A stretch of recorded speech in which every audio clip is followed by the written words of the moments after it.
እንዴት ናችሁ? እንኳን ለጌታችን ለመድኃኒታችን ለኢየሱስ ክርስቶስ የልደት መታሰቢያ በዓል በሰላም አደረሳችሁ አደረሰን።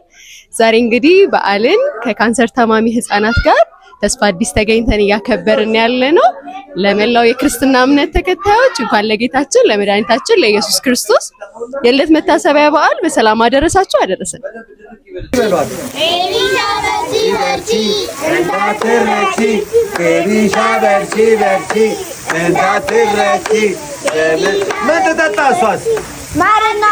ማርና ወተት ጠጪ የኔ ጨረሳችሁት እኮ ማርና ወተት ማን ነው የሚቀጠቅጥ ዛሬ? ጥብሱ አሪፍ ነው።